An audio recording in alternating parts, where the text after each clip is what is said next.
Well, good evening and welcome to the absolutely beautiful Oulton Park circuit, the most picturesque circuit in the country, I think it's fair to say. It's the perfect place to be the climax for this championship, the Pro SIMRIG Super Touring Sim Series, the 2024, though we're now into 25 for round 8 and the climax of it. And yeah, as I say, perfect place to be. My name is Chris Dawes and we'll be taking you through the commentary, and I'm delighted to say I'm going to have alongside me Aces. Alex is going to be keeping me. Alex Newman will be keeping me honest and sober and everything else. Actually, I'm only on the water, New Year resolution. But you can see that we started way back in September. Donington Park, Silverstone, Spa-Francorchamps, Brands Hatch, the Indy circuit at night time. That was fun. Imola, my local circuit, Castle Combe. And then we were at Oulton North at Croft just before Christmas. And then we round out now over the other side of Oulton North at Oulton Park in Cheshire. And it is the full international circuit that we use, and all the way down to Shell Oils. 33 lap race with a pit stop that has to go in between laps 5 and 25, and they have to change either their tyres or at least a litre of fuel. I suspect tyres will be needed for this circuit. So it is, as I say, the climax to this championship. The qualifying will already be getting underway. Alex, great to hear from you, mate. Just quickly, I'll go through this one. The prizes, by the way, this is why it's serious, is that there are prizes. First prize, the winner of the championship gets a Pro SIMRIG PSR 1 with a choice of wheel bracket. Second place gets a Pro SIMRIG PSR 3, and third place gets the Pro SIMRIG monitor stand. There's also a raffle that will be done in the next couple of weeks based on a number of criteria. One of those is you can't be first or second in the championship, and you can get a Pro SIMRIG PSR 3. And we have the horrible task every time of picking a driver of the round, and they get some free UK sim gloves. Alex, I think you'd agree with me, that's always a hard job, picking a driver of the round, isn't it? Yeah, in your case, I guess it's like picking a favorite child, but I think it's now becoming more and more easy in terms of you're only allowed to win it once, obviously, and I'm starting to think we don't have too many participants who haven't actually won it just yet, so it's getting easier, to say the least. Yeah, it probably means looking a little bit further down, someone that likes the circuit and performs really, really well. As I say, it is the climax to this championship. Nathan Williams, I think it's fair to say it's his to lose at the moment. He's leading the way by 37 points. This is including all drop scores have been removed. They're not allowed to drop this round, so that it's all done and dusted on that. The two lowest points have been removed for everybody. Albert Henriksen Bell, he's sat there in second place, just 37 points adrift. Nicky Taylor, he's only 3 points behind him, and in fact, he missed a round completely, Brands Hatch, when he was on holiday. So he'll be hoping to jump up into at least second place. Jordan Taylor in fourth. Joel Lask in fifth. He's sadly not with us this evening. Luke Sintner, Will Crudson, Thomas Potter, Hayden Gray and Peter Cornelius round out the top 10 at this stage. And I think we're going to be in for an exciting race this time, Alex. And I generally find with the full Oulton Park circuit, it will be Marmite for people. There'll be some that will really struggle with it because it is a tough circuit, isn't it? It is, especially how narrow it is into certain sections, especially like Shell's Oils corner, especially going into lap 1. It's going to be interesting for the drivers, especially some of the more competitive drivers like Nicky Taylor, for example, and Nathan Williams, going into that potentially even side by side if they're brave enough, because obviously these cars can tolerate it a bit more than GT3 cars as a reference point, but it's still going to be extremely challenging. It's also very unforgiving in terms of track limits as well, so that is something that might be playing quite a big factor in today's race as well, is just how many track limits people will be receiving tonight. Yeah, I think the hot spots for that are likely to be when you get down the bottom of the hill, down the avenue in Denton's, into Cascades, that left-hander. It's likely to be there that they'll push on and out onto the grass a little bit. I think potentially, I don't think coming into Knickerbrook they will, because the kitty litter grabs you pretty quickly, but Druids under the trees, that can be a tricky one. And the final corner, Lodge Corner, Sometimes I suppose Old Hall, the first corner as well. I probably missed that one out. That can be a hot spot for overcooking it a little bit. But the big thing, Alex, with this circuit that really backs up the comment of ours of saying it's tricky is that there are a lot of teams in the real world, when they're testing drivers out, will bring them to this circuit because it's got a bit of everything in it. It's got the hairpins, it's got the fast bends, it's got the undulations and everything in it. It's a real wonderfully challenging circuit.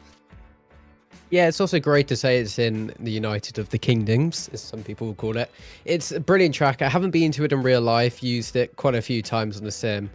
Yeah, again, going back to your point, it's a very Marmite track. I know a lot of people that really love this track, especially with most of my friends being quite local to this track as well. So that's definitely a factor why a lot of people like this track, that I know. But it's also, again, can be a very dislikable track. Just by the pure difficulty of the track for some drivers, which some people might not like as much as other drivers. Yeah, and I get that. There's quite a few particularly challenging parts of this that I think will be challenging. I mean, you mentioned Shell Oils. Not only does it funnel down, but you're braking while still turning left, aren't you? As you're coming out round the sort of island bend into Shell Oils section, you're still turning left while trying to brake, which is against the rules to some extent, isn't it? Because it's going to unsettle the car.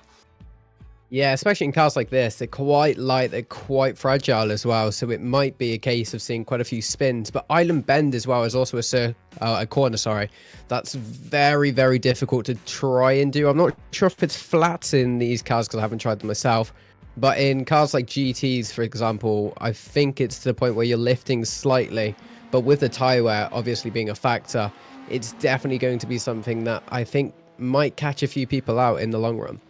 Yeah, I think you're right. Also, as they come down from Hilltop in towards the Hislop chicane, the tight right left before getting on the power very briefly in towards Knickerbrook. But you're coming downhill again, and it's going to be a real challenge to get that stopped. And that is quite a popular overtaking lunge spot, but it can get very messy there as well. At the moment, we see there going through Nicky Taylor, out through Britain's, up over Hilltop he goes.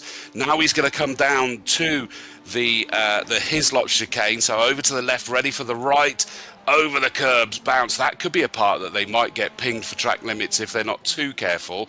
And then they're back on the power briefly before slowing it up a bit for the Knickerbrook. Up Clay Hill they go, and then they get back under the trees.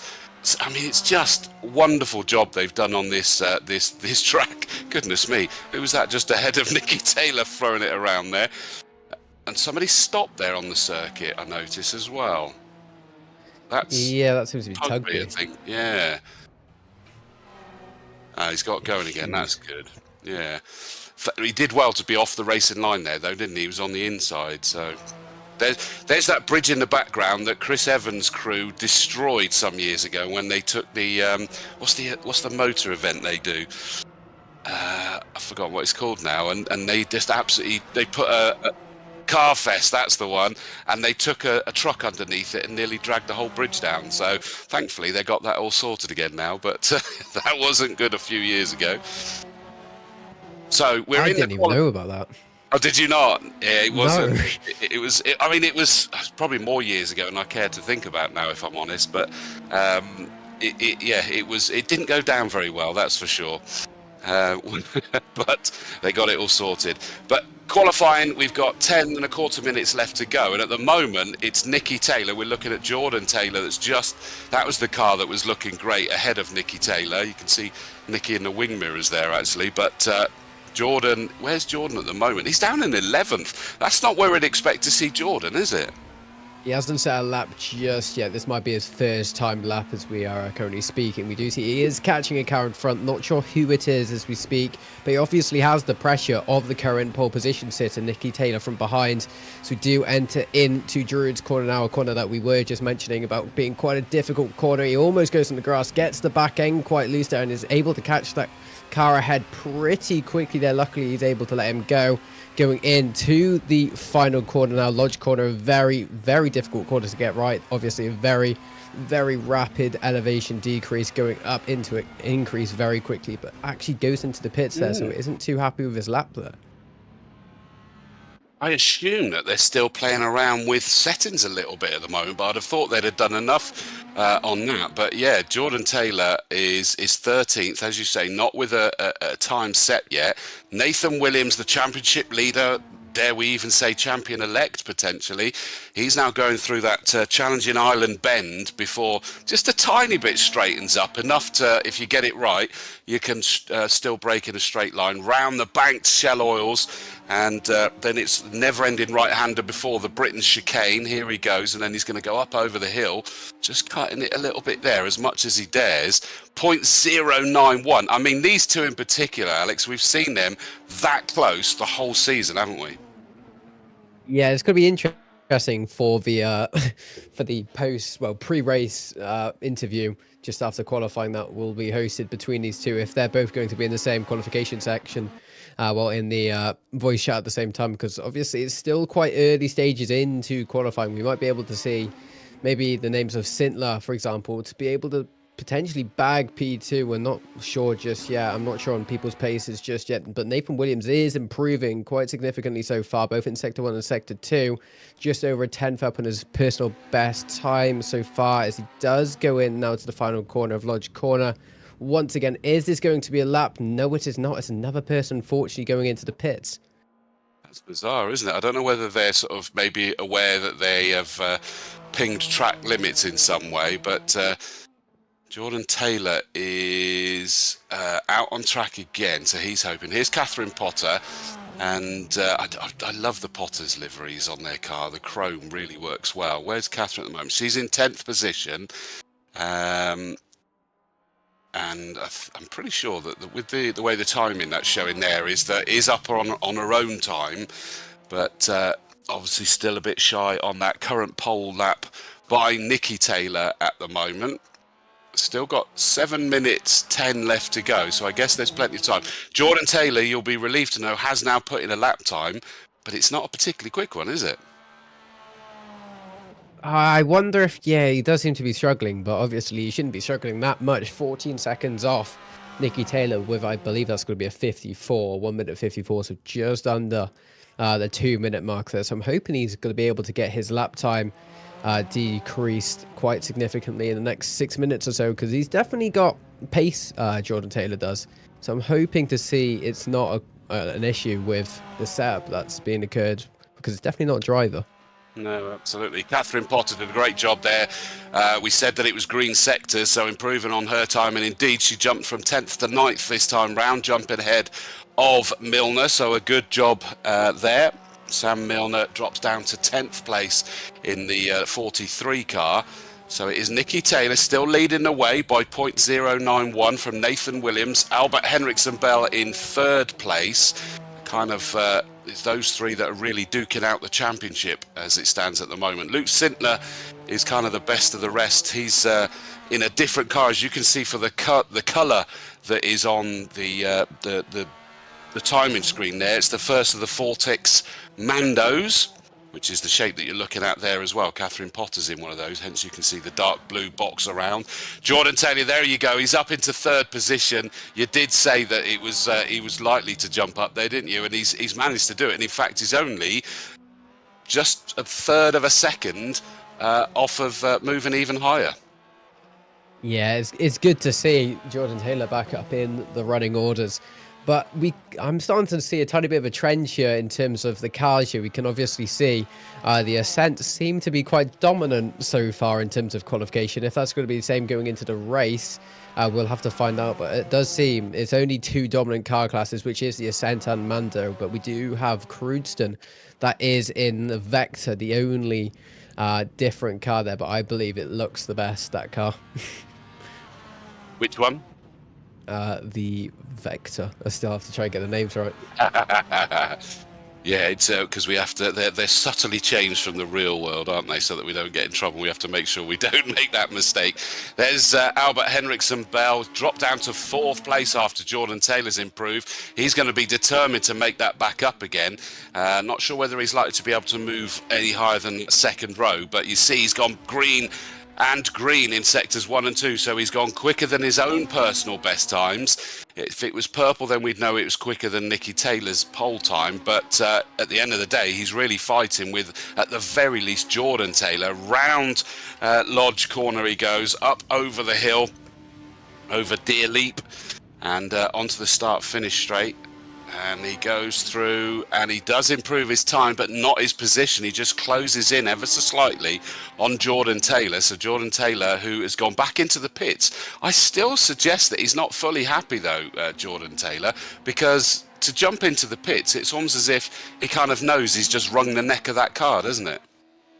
Yeah, it's either that or he's doing extremely low fuel runs, which is obviously an option as well. But yeah, it doesn't seem he's happy with the SAB, but obviously he's in P3 so far, so it's a tiny bit of a weight off his shoulders, you could say, that he's actually still performing quite well, in fact very well, being in P3 provisionally so far, with qualifying with just 3 minutes and 30 left to go. Yeah, it's down to the fighty end, and in fact Jordan Taylor has gone back out again. The message that we're getting is that a lot of track limits are getting pinged, so that could be another reason why, if they know that they're not going to be getting an allowable time anyway, there's no point, especially if Alex is right as well with the low fuel runs that they're putting in here. So all of the top 5 are back out on circuit. Nicky Taylor, Nathan Williams, Jordan Taylor, no relation, the Taylors, by the way, Albert Henriksen Bell and Luke Sintler. So the top 5 still out there. Thomas Potter's in the pits as it stands in that 6th place, followed by Peter Cornelius and Will Crudson. And then it is the Hayden Gray Fortix Mando in 9th position. And it looks at the moment that Catherine Potter has dropped back down to 10th position at the moment. So it's quite fighty down in that sort of 8th, 9th, 10th, 11th position at the moment, by the looks of it as well. That could be an interesting fight to be keeping an eye on during the course of this race as well. And that's the beauty of the sim racing, isn't it, Alex, that we get to actually see these fights up and down through the field. Yeah, exactly. If you zoom in between 7 and 9, there is actually just 2 tenths holding P7 to P9 there, so it is very close, as you were just mentioning. So it's good to see that there are actually quite close battles happening as well, as P1 and P2 just being under a tenth between each other. Yeah, again, it's really good to see that they're still really close now. Obviously, it is the final race of the season. Probably not many people have been able to practice, obviously, going into the new year, so I think it's going to be quite minimal for some of these drivers in practice here, but hopefully it should still provide some good racing, with just now, I believe, going on to some of the final laps for some of these participants now, as we just have a minute left of qualifying. Yeah, I was a bit worried. Peter Cornelius was ducking out of the way of, I think that's Will Crudson that just went through. But thankfully it worked out okay. Jordan Taylor, now this is interesting. That's a purple sector 1 that he's done. So that means he's quicker than Nicky Taylor. Oh, just about keeping the one side of the car on the tarmac there, I think. So we're going to come up to sector 2 any second now. Are we going to see purple? Are we going to see green? Surely it's got to be at least one of those as he goes up over Clay Hill. It's green, so it's a personal best, but it's not the quickest. So has he just scrubbed off too much on that middle sector there to be able to challenge for pole? But could he get himself up onto the front row? There's only 0.091 between pole and second place at the moment. We're down to 25 seconds left. And you would say he's going to get through to go again, but Tom was saying that there's only really one flying lap. What did he do? I think that didn't count. Yeah, invalid lap times. And that's what you were saying, Aces, wasn't it? Is that it is a risk on here with track limits. Yeah, it was something I was predicting from the start, really. Just, again, I was in the briefing room just before qualifying started, just before stream went live as well, and Tom was mentioning how many cuts people were doing per lap, and it was quite a significant number. So it was just something that rung a bell that will probably play a humongous factor in tonight's race and potentially even the championship. Yeah, I agree, because you could suddenly get someone that's comfortably in the lead, and then they start picking up penalties and they start dropping down through the order with the cumulative growth of that penalty. Checker flag is out for this qualifying session. There's still a few that are on, well, let's just say laps, even if it's not flying laps. Yeah, Jordan Taylor's invalidating his lap time was on sector 1. Henriksen Bell's gone grease sectors 1 and 2. And so it's him that's flying, we're told, is the only one that's really going for it this time. So it is personal best for those sectors, but of course it might be green, but it could be by a thousandth of a second for all we know. Round, runs a little bit wide there at Lodge over Dearly. Nope, he's decided it's not worth it. He's straight into the pits. And it looks to us, therefore, that Nicky Taylor's managed to get that pole position away from the championship leader. Nathan Williams is going to have to settle for second place, but with only that small gap between them, I don't think they'll be losing too much sleep about it, because it could be a very, very wild first corner. So that is qualifying, and we are joined, I believe we are, yeah, we are. Nicky Taylor gets that pole position. You did that lap time early, Nicky. Congratulations, mate. Yeah, thank you. I've been feeling pretty shocking all week, to be fair. So yeah, that's the first part of what I needed to do done, and hopefully throughout the race, my actual physical status can survive 33 laps. But we'll wait to see. Feeling shocking, as in unwell. Yeah, I was up A&E for 7 hours on my New Year's Eve and got home with about half an hour left until the New Year. So, yeah, been pretty bad for the last week, but finally getting back to normal. But yeah, not fully 100% yet. Wow, sorry to hear that, mate, but that kind of makes it even more impressive, that lap time, because we've said, with you and Nathan Williams in particular, with the smattering of the others involved, you guys have been absolutely duking out for, let's keep the conversation on qualifying for now, for that pole position. And it was shown by 0.091. That gap is so small that you still can't relax, but you've got to take the confidence into the race. Yeah, I mean, this car on hards compared to softs is just a complete different animal, because the hards around here seem to be quite stable, and although it bounces a lot with the nature of it being Oulton, the softs just literally make the cars loose as hell. So I'll go into the first corner one lap, do the exact same thing, and the car would just opposite lock me and send me basically all the way over to the exit curb. So yeah, it was a bit awkward. There was a few laps there where I saw like 2 or 3 tenths up, and then yeah, I knew just with the nature of the track that it wasn't going to stay that way. No, and I mean, we were talking earlier about that it's you're quite a slave to track limits on this circuit, especially with those softs. So presumably you guys aren't going anywhere near the softs for the race. No, I mean, Nathan, I think, has done a few race runs. I've attempted to, and I think I've got about 6 laps in and then felt completely worn out, so like in myself. So yeah, it'll be interesting, but yeah, I'm pretty sure it'll be the same as most other endurance races where it's just hard, so I'll go with that and hope it works. Yeah, and I mean, that answers the question I was pretty sure I knew the answer to anyway, that it will need a tyre change in that pit stop. You're not making them last the whole race. No, Nathan seems to reckon as well there is a potential for a 2-stop, but he reckons you'd lose just 15 seconds coming into the pits, but because the pit lane is so short, if a safety car or anything happens or whatever, if someone gets punted off, I wouldn't be surprised if we see a 2-stop here compared to anywhere else. Like it. Sounds interesting. Going into that first corner, yes, you've got that pole position, but Nathan Williams is going to be coming at you, and those behind that maybe have got less to think about. It's a tricky first corner, isn't it? Yeah, I mean, I've been made this very, very vocal in every single sim championship I do. I detest Oulton Park with a passion. I think it's the worst track in the UK.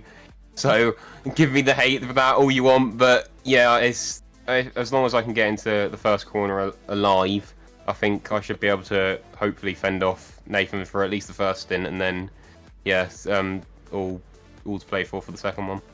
I think that backs up the comment I made earlier in the qualifying, is that Oulton Park is Marmite. You either adore it or you hate it. There's no middle ground, because it is challenging. I mean, it throws everything at you, doesn't it?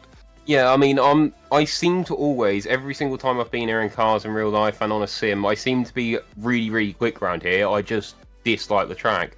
It might be based on the factor of I've seen many a bad shunts here. I've had a few myself. I've seen, obviously, in Cleos this year, we had someone roll right behind me. So, yeah, it might be the factor of I don't like the nature of the track because of how tight it is. But, yeah, it's one of them that I'm fast around, but I just don't like the track. Yeah, and I guess the big problem, Nicky, is that you can't really protect yourself, can you? If someone's going to go gung-ho into one of the corners, you're a passenger. There's nothing you can do about it. Yeah, I mean, as well, for Nathan, is the factor of, because there's not that many of us tonight, he can pretty much send me at most corners, and he'll know he can send me at most corners, and I'll have to give it to him, because as long as he pretty much finishes the race, or at least does 50% of the race, he's won the championship. So I wouldn't be surprised if you see a very aggressive and very entertaining Nathan Williams tonight, whereas there might be a bit more concerned or conservative me. Yeah, but Jordan's going to also be the same as well. So yeah, great. Really looking forward to it. Yeah, it's fine. Some might say he might take it easy because he only needs to finish further down, but it's interesting how it can go the other direction. Listen, congratulations on that pole position, mate. Job one done. I hope your health hangs up to see you through this race. Best of luck and at least enjoy the challenge. Yes, thank you. Well done, mate. Well, Alex, I mean, that was a great insight, wasn't it? That I did say that it's Marmite, and that really backed it up, didn't it? Yeah, I'm quite surprised that he doesn't like the track. I thought he would have been someone that adores every UK track, but then again, there are a load of tracks in the UK that are quite Marmite and, in my opinion, are more on the mid-side than anything. So I do agree with him to a certain extent, but I wouldn't say it's like the worst track in the UK. I would have to give that to Croft, unfortunately, but... I would imagine he probably means it more, that it can bite and bite hard. So I think it's more likely to be that, in fairness. And that makes me even more excited about this race. The cars are on the grid, ready to go. Nicky Taylor with Nathan Williams alongside him on that front row. Jordan Taylor in the yellow, black, grey and white car behind him. Alongside him, the silver, blue and yellow of Albert Henriksen Bell. Then it's Luke Sintler, Thomas Potter alongside in that metallic green, the metallic car for the Potters, as I say. I do love that. Peter Cornelius in the nod to the Marshals, alongside him Will Crewdson in the number 17. Then it's the Gray, Hayden Gray, sorry, I forgot the first name for a second there, and Catherine Potter alongside, followed by Sam Milner, and then Kieran Tugby there in the 420. Did have an issue in that qualifying, but thankfully got it going again and does manage to get into that 12th place on this grid. So that's the site they've got up that start-finish straight. Not much of a run till they get to the right-hander, but they can carry quite a lot of speed through that, but it does make it challenging. Interesting that it is the inside line for Nicky Taylor. It is the right one, but it could provide a good sweep round the outside for Nathan Williams in that black and white camo liveried car, the champion-elect car number 5. So that's the cars all ready to go on this grid. You can see that the sun is just coming down a little bit. That could be dazzling for them in a few of the places around this circuit. You can see the media centre shadow right across the start-finish straight. And they are going to be ready to go very, very soon. Who's your money on, Alex? Oh, you're making me do this already? Yeah, wow. Baby. Oh, no, I can't do this because all three of the top are really nice people. I don't want to do that, but if I were to say, it would have to be between Nicky Taylor and Nathan Williams. I can't pick down to the bolt, as you would say. What about you? I was going to say Nicky Taylor, but now we know he's not feeling great and that Nathan Williams has got nothing to lose after 50%. I wonder whether he will do that, send it. So it could be a Nathan Williams win. The engine notes are rising. 4, 5, 6 lights are on, up to the maximum revs. No creeping, that's good. Off go the lights and off go the field, and it's a fairly equal start between the top two. And Jordan Taylor's trying to get involved. Is he going to have the inside line of Nathan Williams? In fact, he's trying to get ahead of both of them, but front two bumping and boring enough that they both go off to the grass a little bit, and Jordan Taylor comes through to take the lead. Albert Henriksen Bell up into second place. Nicky Taylor, a pole sitter, in third. Then it's Luke Sintner in the blue and white number 72 car in fourth, and just behind is the champion-elect Nathan Williams with Thomas Potter in the metallic green just behind him. So a really fraught start between the front two, and I think that's because their eyes were drawn to Jordan Taylor getting his elbows out at the start as we go round Shell Oils for the first time.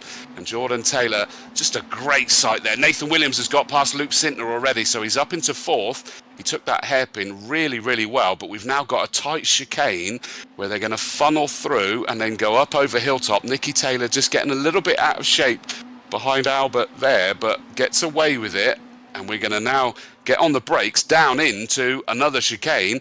And this is just feeling tense already, even on the opening lap, Alex. It was an interesting few corners straight away. I'll give them that. Obviously, aggression is going to be key going into the final race, but there will definitely be a few stewards inquiries coming into the next week, I'm just saying, but I won't say who because that would obviously be horrendous.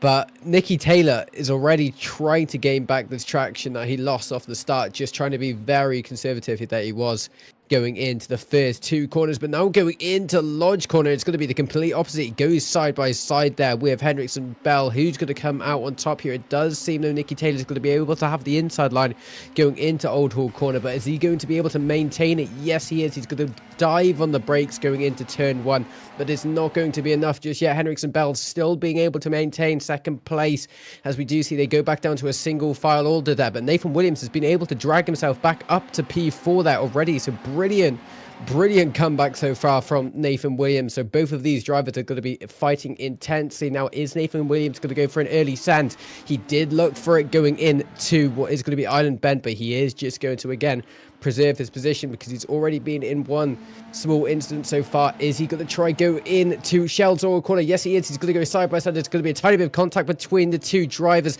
but we do see Nathan Williams is going to be able to have the inside line, but is it still going to be side by side going into the chicane? Yes, it is. Barely though, as we do see Nicky Taylor has to give up the position there because how tight it was going in to the chicane, but it looks like Nathan Williams is able to take P3, but for how long? Yeah, it's incredible. Oh, here we go. Nicky Taylor trying to come back at Nathan Williams. But yeah, that gets very tight into his chicane there. And up through Knickerbrook, they go up Clay Hill. And it's allowing Jordan Taylor to start escaping a little bit. But at the moment, Albert Hendricks and Bell's also got some fresh air. So he's able to start trying to reel Jordan Taylor in. But look at this fight. You've got to say, Luke Sintner's doing brilliantly, sat there at the back of this this trio. Oh, just got a little bit out of shape there as he came out of Druid's corner, but he kept it collected up together. In fairness, behind them, you've got to say that Thomas Potter and Peter Cornelius are keeping them honest as well. And I did say I wondered whether we'll see a slight surprise in this race because of it being a circuit that really challenges the drivers, even the proven ones, as we heard from Nicky Taylor as well. But Jordan Taylor is over 3/4 of a second clear of Albert Hendricks and Bell. And I think Nathan Williams did do what Nathan Taylor was a bit concerned about, wasn't it? That he, not so much that first corner, because I think that was the first corner incident, but he was very tough down here at Shell Oils on that second time round, and he just forced himself through and was happy to take that risk, whereas I think he knows that Nicky Taylor is trying not to take too many risks. Yeah, it does seem that Nathan Williams was able to send the car to actually get past Nicky Taylor pretty quickly there. If Nicky Taylor is going to do some sort of action in the next lap or so, we'll find out, or if he's just going to just sit behind and see if Nathan Williams will butter under pressure a bit, or even have a tiny bit of an incident with the car ahead, which is going to be Hendricks and Bell. As he's very, very aggressive so far, as he wants to try and get P2 here, but he's losing so much time, and we can see Nicky Taylor's now just neck on neck with him as well. So again, one small mistake here from Nathan Williams, and it will cost him the position that Nicky Taylor is currently in, as they do now go into what is going to be Druid's corner. It is still going to be very tight, but it does seem Nathan Williams loses a tiny bit of time here. This is going to be Nicky Taylor's chance to shine. Is he going to slam onto the brakes going into Lodge corner? No, he's not going to be able to, but Nathan Williams is going to go for a move going through the inside line there of Lodge corner, and he's able to get the move done. done here, but Nicky Taylor's also wanting to go for it as well. Unfortunately, one small mistake there, as we saw from Henriksen Bell, cost him 2 position share, and this is where Nathan Williams really needs to start pushing it to try and create a tiny bit of breathing space for himself between him and Nicky Taylor, because currently it's so minimal, and one small mistake can cost him so many positions.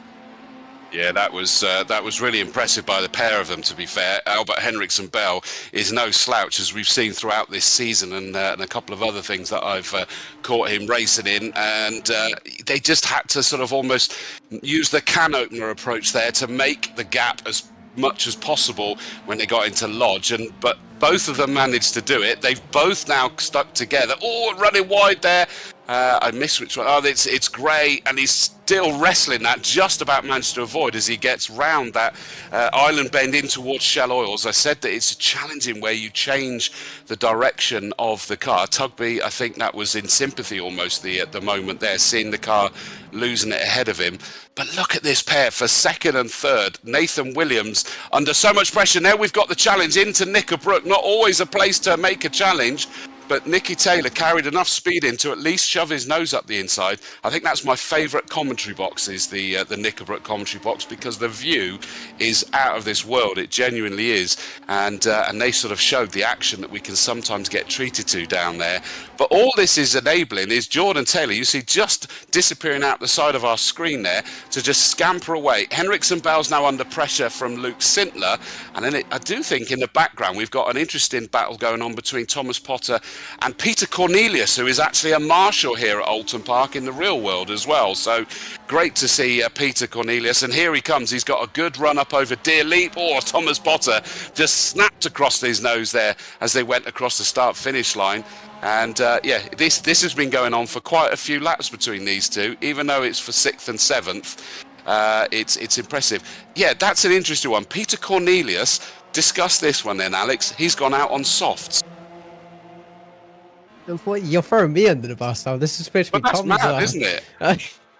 Yes, but I think we've seen it before. I'm not sure if you were here. I think it was with Zach. I forgot what track. I think it was Castle Coombe, actually, where Thomas Potter was actually on the softs for the majority of the race, and he was still performing just as well. Probably not just as well, but he had a tiny bit of performance degrading going into the final parts of the race, but it didn't seem to be as effective in terms of the degrading performance of those tires that compared to the mediums and the hards. So I'm starting to think the softs are a tiny bit more durable if you're obviously conservative on the tires and preserving them as much as possible. But doing that as well, you will degrade your tires at less rate, obviously. But at the start of the race, you're going to be using your tires a lot, so it's impressive, but it's also quite I'm not going to say I'm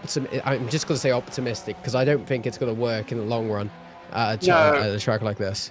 No, and I mean, I think we may well see that he goes for the 2-stop strategy. We did hear it mentioned as a possibility, but they don't think it's quick. But at the end of the day, you've got to go with what suits you and your driving to some extent as well. Up on the screen there, you can see the live updated championship stand-ins. So Nathan Williams, as we suspected, he's doing enough to stretch his lead in reality with that second place at the moment.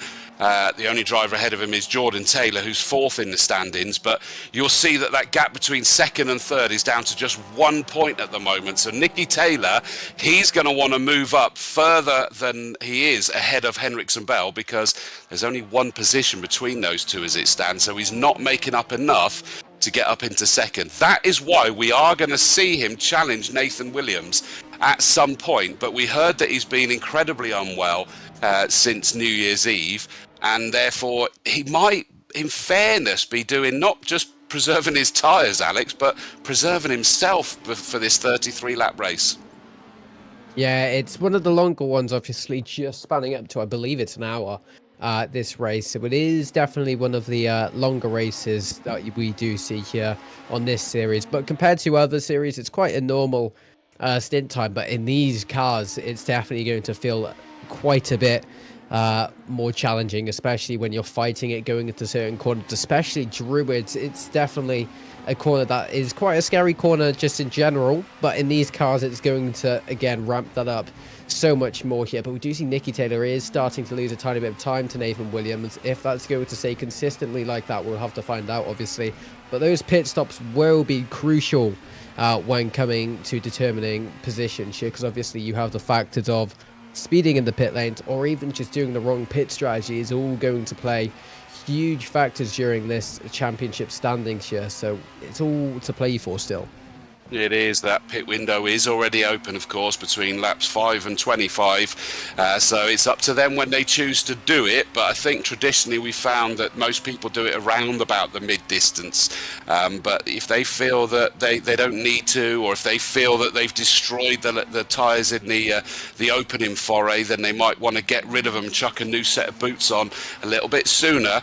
So there could be some tactics into play at the moment. One of the interesting ones that I noticed excuse me, when we had the scores up, the metallic green car that you see at the head of this pair, Thomas Potter is only 6 points away from getting into the top 6 for the standings. So he's ahead of Will Crutzen, who's down in 8th place at the moment, but there lies why he definitely doesn't want Peter Cornelius to come through, and he may well be desperately hoping that he can sort of reel in the likes of Luke Sintler ahead of him before the end of this race, and maybe hope that Will Crutzen comes under growing pressure from Milner, but Sam Milner is about a second behind Crutzen in 9th position at the moment. But it's just seeing those little things going on in the championship standings. Talking of which, this is obviously the headline point. Nathan Williams under growing pressure from Nicky Taylor as they come in to the final corner. Round Lodge they go, and then up over Deer Leap and onto the start-finish straight to complete their... Is that 8 laps completed now, isn't it? Or are they on lap 8? I always read this wrong. It's lap 8 we're on now. Yeah, so they've done 7. I always forget which way round to say it. Yeah, so he keeps getting close, but he's not got himself in a position to fully put his nose alongside just yet, which suggests to me he's trying to be patient and play the long game. Yeah, it's a smart and sensible move, obviously. It's just the only issue with it is you have to stay consistent, and if you even make small errors per lap, that's going to cost you how close you are to the car ahead, or in this case, Nathan Williams, how close you are to him. So if Nathan Williams obviously makes an accident, well, a small little accident, it's going to be very beneficial in Nicky Taylor's case here, as he might be able to get past just by how close the proximity of the two cars are still currently at. But if we're saying that probably, I'm going to say in the next 8 or so laps, that gap's either going to be significantly bigger from Nathan Williams' perspective, or we will see Nicky Taylor in front, depending on how well Nathan Williams is going to be able to deal under pressure and how consistent he is in the long run. Yeah, and in fairness, what I will say is we have seen the mixed bag from Nathan Williams. It's not that he's just scampered away at the front. We've seen him with at Croft. He had a difficult time. We had to fight back through the field. Even this one, he very quickly went from 5th to 4th and up to 3rd, and now he's up there in 2nd. So he's kind of got it all in his locker, to be fair. Nicky Taylor, we know is good, and obviously I was very lucky to commentating on him clinching a championship in the real world at Brands Hatch earlier in 2024 as well, so he knows what he's doing. But you know, they've got different priorities at this stage, and don't underestimate just how important it is for Nicky Taylor to make up that point or two, because it does make a difference for the prize. At the moment where he's sat in 3rd in the championship, he gets a Pro SIMRIG monitor stand, whereas if he jumps up into 2nd, he gets a Pro SIMRIG PSR 3. So he's going to want to put that effort in. Nathan Williams, Peter Cornelius had a lunge, and they've both gone off to the gravel. Where is this? I can't quite work out where they are. That was down at Turn 2, Cascade. Yeah, it was down at Cascades, wasn't it? So they both got away with it, and they're in the same order somehow. Well, I think if it was obviously on Peter Cornelius, if he thought it was his fault, it is probably the most courteous thing to do. It's just let Thomas Potter back by, which is good to see. If that was intentional, fair play, pat on the back to you, Cornelius. as obviously it's still going to provide good racing. Now, obviously, they're going to have dirty tyres for how long? It's probably going to be only a few corners, but it will affect their grip and obviously their tyre life as well. Because we did see, I forgot who it was, but one of them locked up quite significantly. So a bit of a flat spot will occur on the tyres here as they go side by side here already. Go into the chicane. He is going to be able, who's going to be able to stay on top? It's still going to be Thomas Potter so far. Cornelius is, I assume he's knocked a lot of confidence down now to try and stay side by side after that small incident. So it is going to be interesting to see who comes out on top, because it does seem Cornelius has the pace to get by Thomas Potter, but Thomas Potter does seem to be really good at handling racecraft, but also defending his position quite well as we enter into the final corner before lap 11. Yeah, I mean, the big one, I guess, is Peter Cornelius on those softs. Is he's desperately trying to make it count. But what I'll also pick out is it means that you can't say that those tyres are particularly going off on him yet, can you? We're into double figures of laps. So, you know, it's that they're working a bit better than we were expecting. A lot of the quickest drivers, they're only really were getting a lap or two out of those softs before they started degrading. So fair shout. Peter Cornelius doing a good job there, putting Thomas Potter under this fabulous pressure. The thing is, you can imagine both of these two just absolutely smiling as they're about to go side by side as we flick left. That's not an overtaking spot in reality. Under braking, could we? No, because Potter makes sure the gap disappears, and so just making sure he doesn't make contact. Round Shell Oils we go, back on the power for a little bit before we get into the Britain chicane. The tight left, then right, followed by a left up the hill on the power over Hilltop. I love the commentary box down at the bottom here because they disappear out of my sight and then they come back into my view over Hilltop, not always in the same order they left my sight. Or Potter just goes a bit deep into the Hislop chicane there. That's left him vulnerable in towards Knickerbrook, and they go side by side, and Peter Cornelius has just backed out again there, to be fair, deciding that that wasn't what he meant to do of making contact. But I think in that one, he had every right to have his more than his nose in alongside there, didn't he? A lot happened in a very short period of time, so I wasn't able to see it properly. But Cornelius, obviously, Tom's just said in chat as well, he's a very fair and clean driver, so he will hand the position back if he thinks he's in the wrong here. Thomas Potter is obviously doing a brilliant job of keeping his line and being able to race cleanly and fairly, but also preserving his position here as we enter onto lap 11 now. But what we do see is it worth obviously keeping Cornelius behind, because he's obviously the quicker driver currently. Obviously that might not be the case in the next upcoming laps if he's still on those soft tires, but is it worth losing that time that Thomas Potter is currently losing from defending? As we can see now as well, Milner's starting to catch up, as well as a few of the other cars behind him. So is it worth losing that time just by defending a position where it's probably not going to be too beneficial to you? Well, Crudson's the first one that we can see back, and Milner, you're right, is closing in on Crudson as well. But you could see coming down the hill in towards Cascades then, Cornelius, I think, is starting to struggle on those tyres, and he could hardly get that stopped in towards Britain's. But coming down to Cascades, it looked like the rear wanted to overtake the front somehow, and we may see it again coming down from Hilltop in towards the Knickerbrook right-left chicane. No, that's tidy, that's okay, but Thomas Potter ahead of him does that a lot tidier. He's not going to go side by side.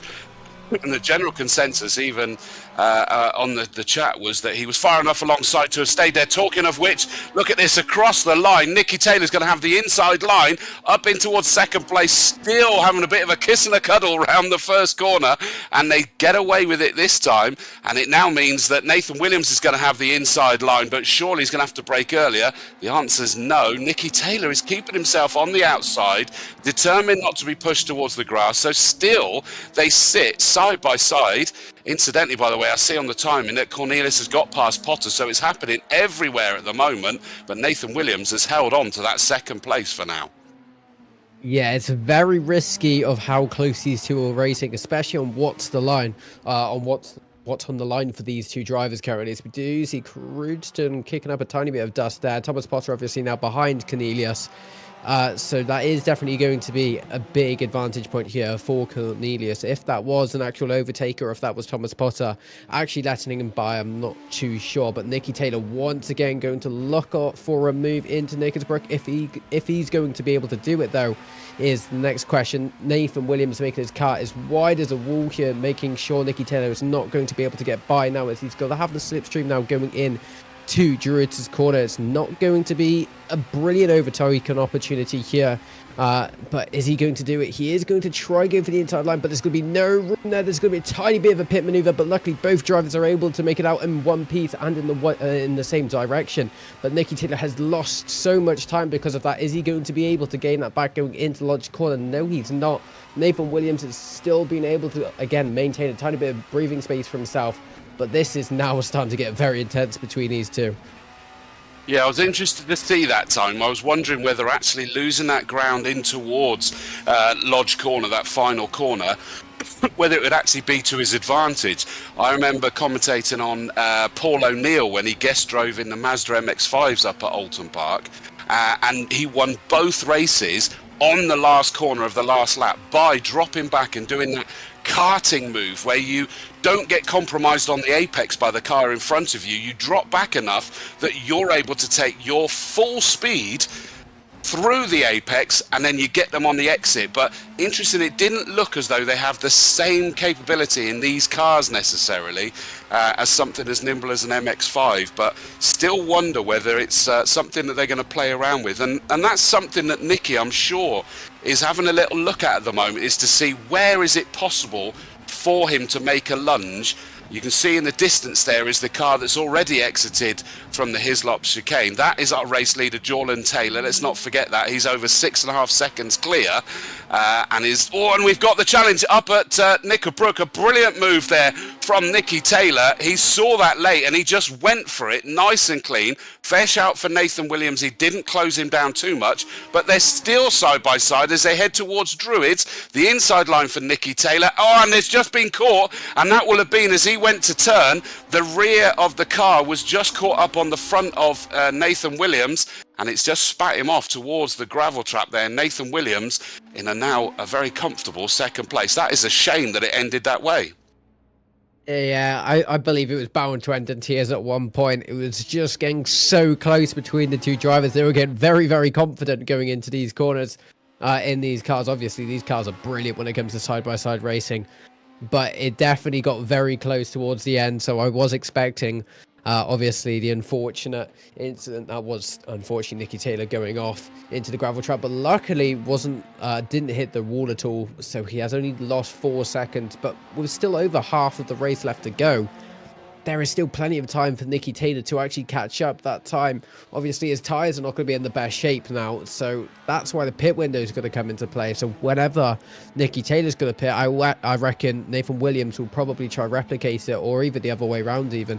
Luke Sintler now in P5, all over the rear of Henriksen Bell for position. There has been so much action so far, and it's actually brilliant to see so far. But Henriksen Bell obviously was originally in P2, I believe, at the start of this race.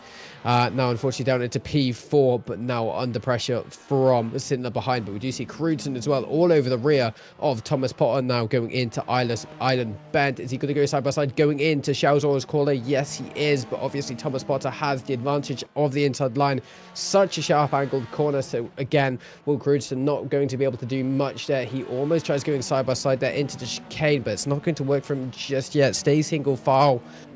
Again, just to try and avoid any sort of risk of an incident going in to any of these tight corners. But we do see again Crudson's going to probably try and attempt it going into Knakersbrook, but he does seem to be too far away now. Thomas Potter again starting to lose time, unfortunately, but Crudson is also not being too consistent so far, as we see. He's actually starting to lose time going into Knakersbrook. So if that's going to be caught up, we'll have to find out. But it does seem Thomas Potter is still going to be able to preserve his position of P7 for now. Yeah, I did sort of predict this, didn't I, that we'd get some great fights down in that sort of 7th, 8th, 9th, 10th. Not quite as many of them all together, but there's certainly been a lot of race action there. Thomas Potter's been involved in all of it. He's doing a fabulous job, to be honest. Wonder whether his tyres are the ones that have gone off ever so slightly, and because you'll notice that Peter Cornelius has scampered off into the distance. Now he's managed to make that move. In the background, you saw the all-white car of Milner as well, trying to close in on this pair, having a great fight. But at the moment, he's just sat in a grandstand seat as we've completed 14 laps of this 33-lap race. And still plenty of time on this pit window, but I wouldn't really expect to see even the first car come in for another couple of laps. It does show, by the way, Alex, I wondered whether the soft tyres on Cornelius meant that he was going to attempt the two-stop, but he's shown that he doesn't need to. He's getting into that one-stop window now already. Yeah, he seems to be the tyre whisperer here. He's been able to make softs last so like much that. longer. Kieran Tugby, though, looking to have a tiny bit of... What's happened there? Reversing in the pit lane. Does seem to have quite a bit of damage to the front end of his car. Unfortunately there for himself. Sintler now, unfortunately, losing a tiny bit of time here to Hendricks and Bell in front of him. So just still 5 tenths between the two drivers as we approach into Lodge Corner once again. But Luke Sintler not being able to gain enough time to actually put any sort of pressure here on Hendricks and Bell. But again, Hendricks and Bell has been able to stay consistent so far, but Sintler is just always in his mirror. So that's got to be one thing that Hendricks and Bell is going to be suffering from. It's probably a tiny bit of pressure, but he does seem to be sustaining the pressure pretty well so far. But obviously, pit windows will actually see who will come out victorious in terms of this battle so far. It might be in terms of pit strategy that causes this overtake to happen. Yeah, and I mean, we saw in the background when Tugby making his, something else they need to be mindful of is that reversing was because he overshot his pit box. So they need to make sure they don't do that when they go in, because they'll lose a whole load of time.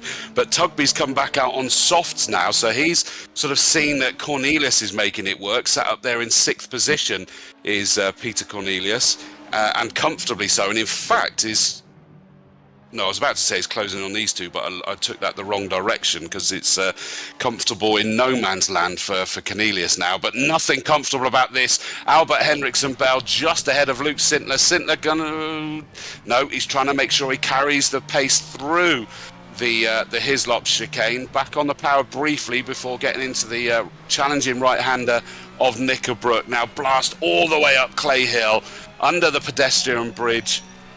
Cargo's light at the top there was still turning left all the way here. Then you've got a short gap in a straight line to get the braking done for an almost double apex right-hander at Druid's Corner. Then it's this long drag before we get to the final corner.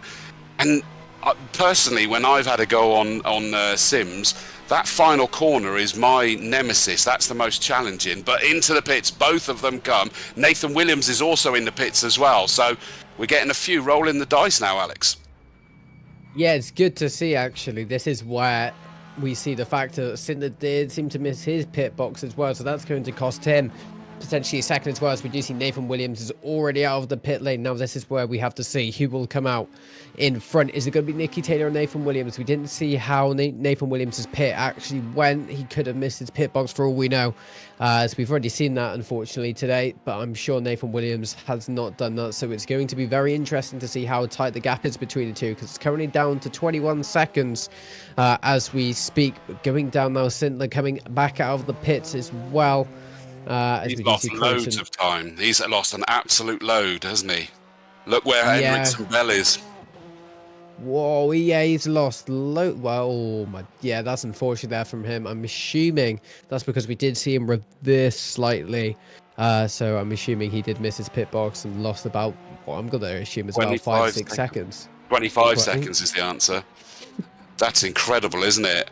I mean, I did warn that, but we've not seen that at the other circuits, have we, where they've overshot their box in the pit stops?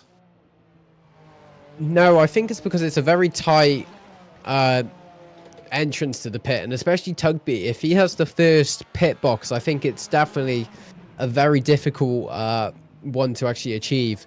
So I think we are going to see it more, but obviously it's a very, very eventful race as well today to actually sum up the championship to see where everyone is. So everyone's going to be at 110%, and obviously 110% isn't always good.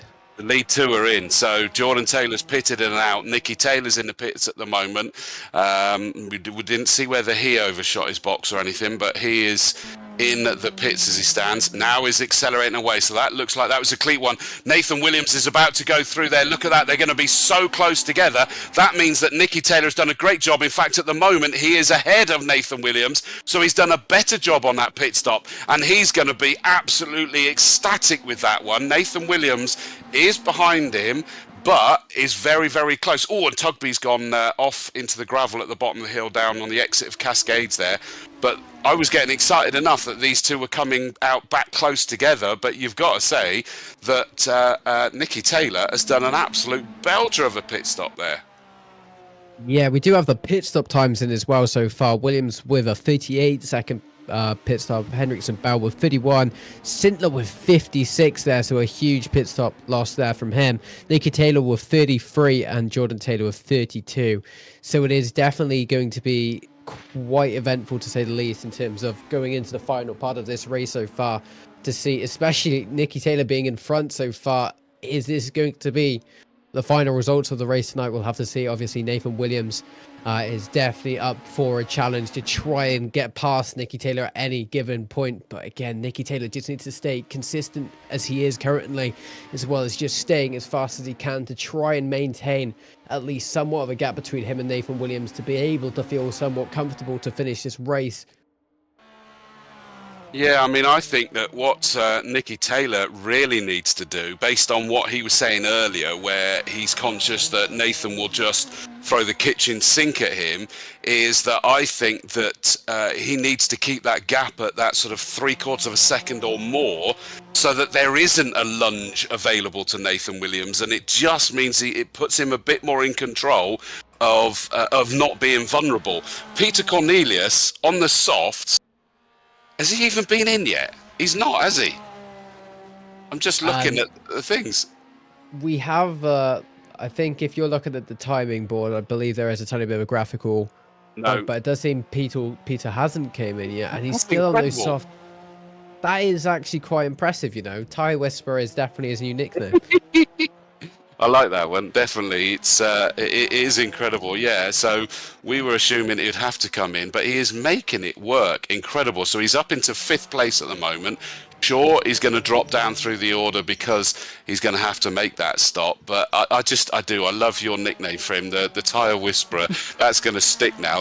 I think I'm going to have to even say that when I've got at least 2 events up at Oulton Park this year that I will be up there for. And if he's out in the Orange Army, I shall have to call him the Tire Whisperer and make sure that I credit you with that name, though. Oh, that's Chris Buxton special, that is. So be sure to credit him for that. I just completely nabbed his phrase. No, it's all yours, mate, as far as I'm concerned. That's where I heard it from, so it's fine. Jordan Taylor, though, you've got to say, I apologise, Jordan. I know we've not spoken that much about you because you've just, scampered off into the distance, and understandably, it's the great fights that are going on that catches our attention more than anything, especially when the two fighting for the final 2 steps on the podium are actually duking it out for key championship positions as it stands. Now, Nicky Taylor, by my reckoning, is now going to be level on points with Albert Hendricks and Bell. He needs to get that fastest lap. Who's got the fastest lap thus far? Nicky has just done that fastest lap, so that suddenly puts him up into 2nd place by 1 point with my potentially inaccurate rapid maths there, but that could be critical for Nicky. Peter Cornelius on the softs has at last pitted, and we need to let it wash through to see what tyres he's going to be on again. But this is... he's gone on softs again, I'm told. That is incredible. So Peter Cornelius. And why wouldn't you go on the quote-unquote faster tyres if you've managed to make them last, Alex? You just would do the same again, wouldn't you? Yeah, it's just, again, a no-brainer here. But is Peter Cornelius going to be able to potentially nab P5 here, as we do see Tugby just getting out of the way there, going into Island Bend for him? But again, a bit of a trek now between Sintler and Cornelius. Hopefully he's going to be able to make up that time and make another great battle here. Jordan Taylor as well absolute flawless drive from him so far. Nicky Taylor as well done an absolutely brilliant recovery drive. Same with Nathan Williams after his eventful turn 1, was able to actually get back up into P4 just before the next lap as well. So it's been some brilliant perseverance from some of these drivers tonight, and hopefully it will pay off for them in the long run, with only now just coming into the final parts of tonight's race. Yeah, I was just looking at that. Interesting to see whether Peter Cornelius can get himself up into the top 5. And officially, Luke Sintler's fastest lap is a 1:42.9 compared to a best lap of 1:43.8 from Peter Cornelius. So strictly speaking, Luke, if he's able to keep that consistency going, he's going to be okay. Not to mention the fact that he's got 6.5-second margin at the moment. So at the moment, it could be the best for Peter Cornelius, but you've got to say, what a great 6th place for him as it stands at the moment, and really making those tyres work for him. Talking of a masterstroke, Nicky Taylor, there he is, bouncing over the curbs. He's still pushing hard, and he's looking in his mirrors possibly a little bit too long there, and he just bounced heavily over those curbs. I was about to say he's doing a great job, over a second clear of Nathan Williams at the moment, plus the fastest lap point as it stands. But I don't think that's cost him too much, has it? He's not left him vulnerable at least, but he can't get away with that too many times, can he? No, I have a feeling you kind of commentators cursed him there a tiny bit there. Possibly. Going into that. But yeah, Nathan Williams is still just 1.2 seconds behind, so he's actually shaved off 4/10 since I was last speaking about the gap between the two drivers. So it is still in favour of Nathan Williams, but again, famous quote of getting close to a car is one thing, but passing's another.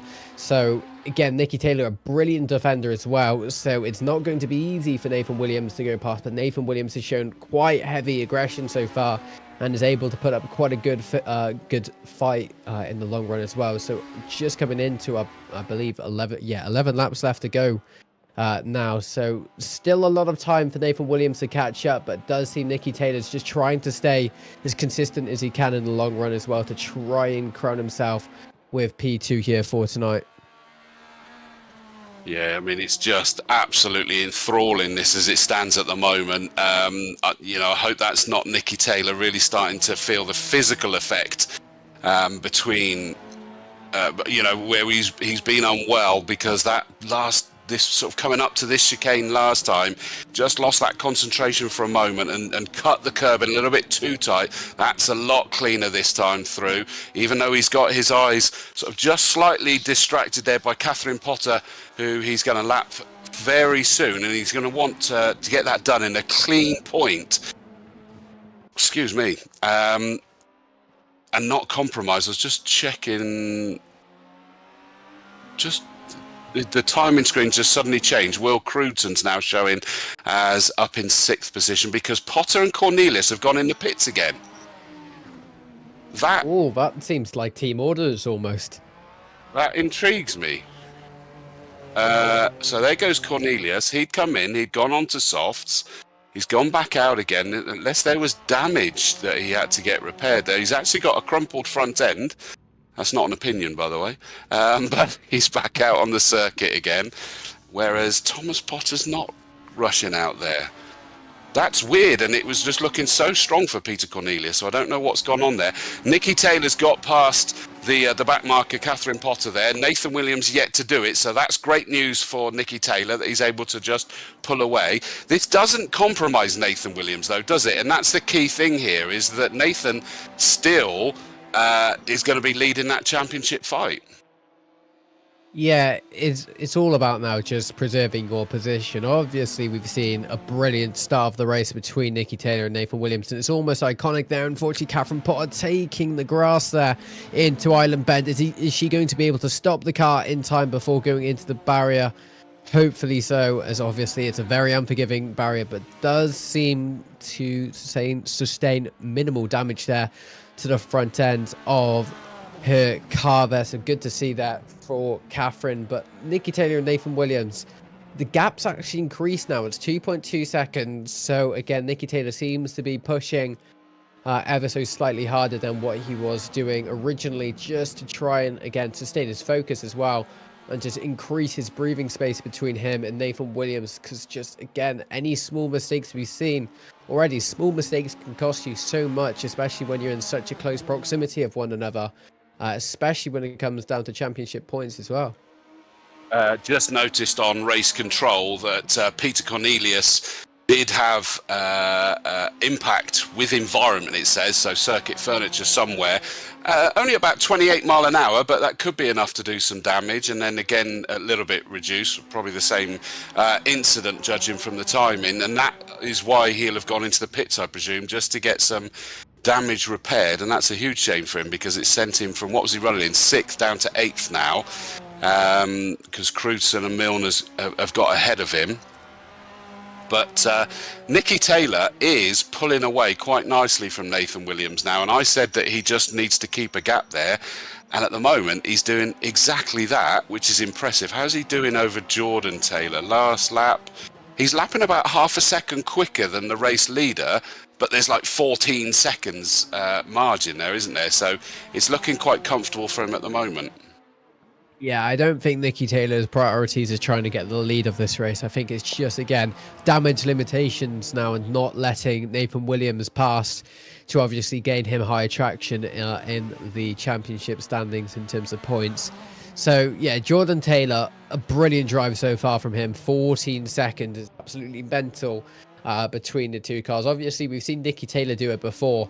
But again, I think it would have been a completely different outcome if Nicky Taylor and Nathan Williams were isolated from one another. I reckon we would have seen quite a different order in terms of tonight's standings, because of how close they've been fighting and for how long they've been fighting as well.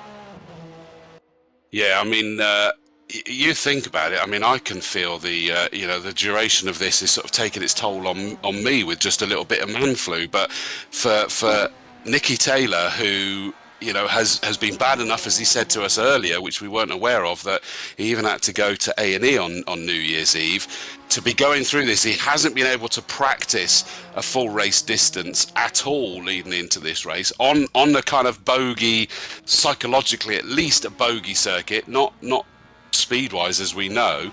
It's really impressive that he's still going strong at this stage, but I wonder whether actually it's kind of, the gap might be getting big enough that it's going to cause him an issue, because he could lose focus at just the wrong time.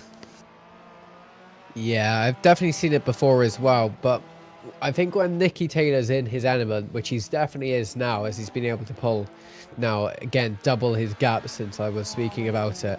So, yeah, Nicky Taylor's definitely in his element now, but I think trying to break Nicky out of his element is definitely quite difficult.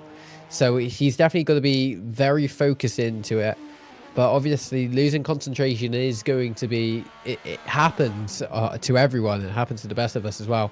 But especially when you're ill as well, you're going to be so fatigued that, exactly. Yeah, what you're saying is going to be quite... Yeah, it might be quite likely. Yeah, I mean, I don't envy him, definitely not. I mean, I loved it that he still sounded sprightly as ever, didn't he, in the interview? I do love that. He's quite a character. But, if it's physically taking its toll now, he's not got someone keeping his focus that he can just lose it. I'm impressed as well, looking at that fastest lap that he's done, which is a 141.646. That is best part of half a second quicker than the next quickest fastest lap. That is one hell of a rabbit from the hat he's pulled there, hasn't he? And he's clearly set out to do that, to get that extra point that he needed to just pull away from Albert Henriksen Bell. And you can see on the updated point scoring on the screen there that he is just 2 points ahead of Albert Henriksen Bell for that slightly better prize that he can get for being second in the championship compared to third. Big news, Thomas Potter has been disqualified due to a drive-through penalty that was not... he failed to take his drive-through penalty for speeding in the pit lane. So if he was unaware of that, he must have been unaware of it, because otherwise he would have taken it. But unfortunately, he's been disqualified from the race here tonight, so that's definitely going to put a lot less pressure on Cornelius. And it's definitely going to gain everyone out of position so far. So very unfortunate there for Thomas Potter. Yeah, it dropped him down to 8th in the championship standings. You'll see on the points table on the right-hand side of your screen there. So that's a real hit for him. Such a shame. I don't know whether he just didn't see it, because he was involved in races the whole time. And that is a real shame for an exciting driver that we've enjoyed throughout this whole championship. But hopefully it's just one of those things that he'll realise he'd been given a penalty and he needed to take that drive through. He didn't, so out you go. You're hoiked off, and that's the end of that one. So that's why he's in the pits.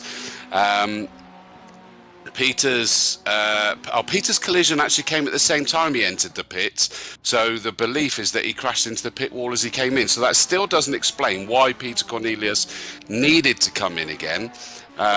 So that's a shame on that one. Doesn't really resolve that. But Nathan Williams, our champion-elect, sits there in third position. Do you get the feeling now, Alex, that he's doing a champion's drive now of just keeping his powder dry and just trying to make sure that he doesn't do anything daft now? Yeah, especially when you've obviously got a big gap between you and the car behind, Hendricks and Bell being the car behind currently.